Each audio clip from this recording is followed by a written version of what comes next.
welcome back to my channel.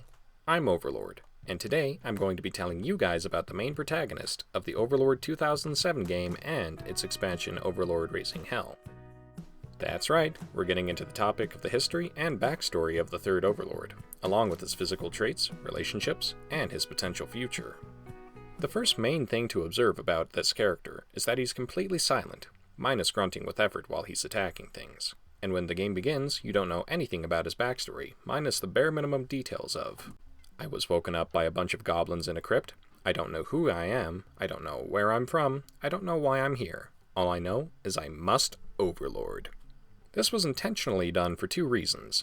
The first is that a silent, blank slate protagonist is extraordinarily effective at providing a sense of curiosity toward their history and who they were before they got to where they are.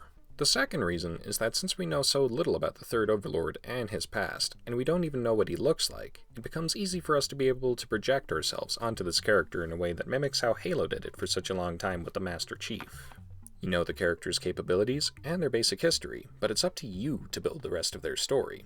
Both of these factors together make it easy to fit into the daily grind of being the Overlord, and helps us to feel a bit more invested in our exploits, since we're building our own story, not just following a single path. The second thing to take a look at is the basic personality and skill set of the Overlord, and we can see a few major traits about him that are pretty upfront. To start with, he's a very stoic and imposing figure, never losing his composure and sense of silent, menacing confidence, regardless of what terror or tomfoolery rears its head near him. He takes everything in stride and doesn't blink at any threat that comes at him. He's also a very intelligent and adaptable individual, since he's able to work out tactics with his minions and ways to utilize them as effective tools under his leadership. Regardless of what kind of circumstances he finds himself in, he can observe what information is around him, take what guidance Gnarl has to offer into quick consideration, and deduce the best path forward, even when faced with challenging situations such as puzzles and ambushes, and sometimes even both.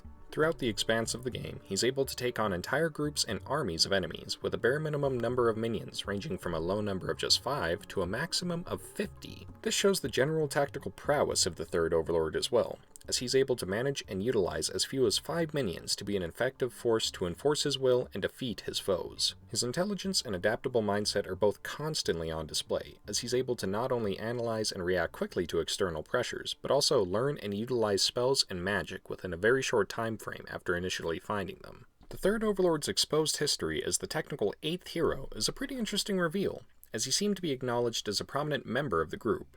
It's unknown what capabilities he had before he became the Overlord, but he had to have been quite capable since he was able to not only stand on equal footing with the other heroes, but also able to battle the second Overlord and deliver the finishing blow to him, even though he literally just jumped out of the Dark Tower with him. Letting gravity do most of the work whenever fighting a big bad evil guy is a pretty effective manner of beating them, I suppose. It's implied that he had a pretty standard working relationship with most of the heroes as well, with the exception of Oberon. A bit of dialogue that was cut between Old Tree Boy and the third Overlord shows that Oberon thought of the latter as a friend, and in fact, according to many sources for the backstory, the Overlord and Oberon were best friends before the Dark Tower incident. Not only that, but he was also the only hero to even remotely suggest that the group should help the 8th hero before they all abandoned him. Next up, we have the physical properties of our main character. He's a hulking man of a much taller and muscular stature than standard humans, and his physical strength is nothing to take lightly.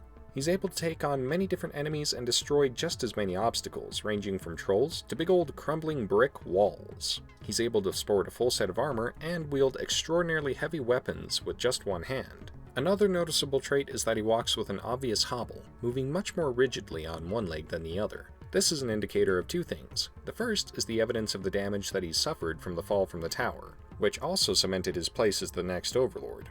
The second is the proof of the unrelenting testosterone-filled badassery that is present within the mortal coil of this very, very angry man. Another thing to note is that the more evil things that he does, the more evil his appearance becomes, including the growth of new spikes on his armor, a dark cloud surrounding him, and his eyes changing color as well. The relationships that the third Overlord holds are between a select few people. He has a pretty antagonistic relationship with all of his previous associates in the 7 heroes, since they abandon him, and it's his mission to take them all down. He also has a pretty negative relationship with the second Overlord/Wizard, since he kinda unalived his dusty butt.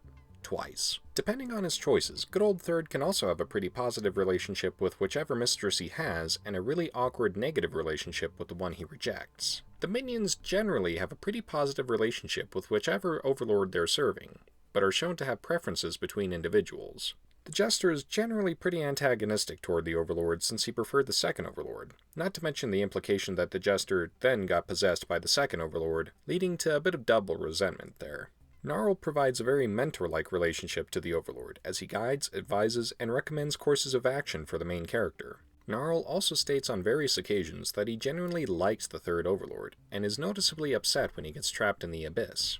Oh, that leads to the future of the main character. Since he conquered the Forgotten God and took over the abysses surrounding the land, he then became the new god of the Abyss, complete with his own personal legion of wraiths and undead spirits. Man really got screwed over, and got a promotion at the same time, like accepting a salaried position at a grocery store chain, but it's heavily implied that he'll find his way out eventually, as this legendary maniac was able to do incredible things in a very short time frame to begin with. His will is steel, his magic is a hurricane, his mind sharp, his body powerful, and his soul as evil as they come.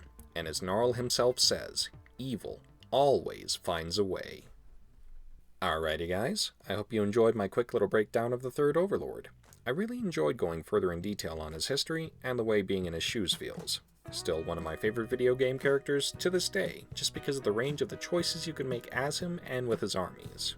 Well, that's all I got for this one, guys. Thank you so much for watching.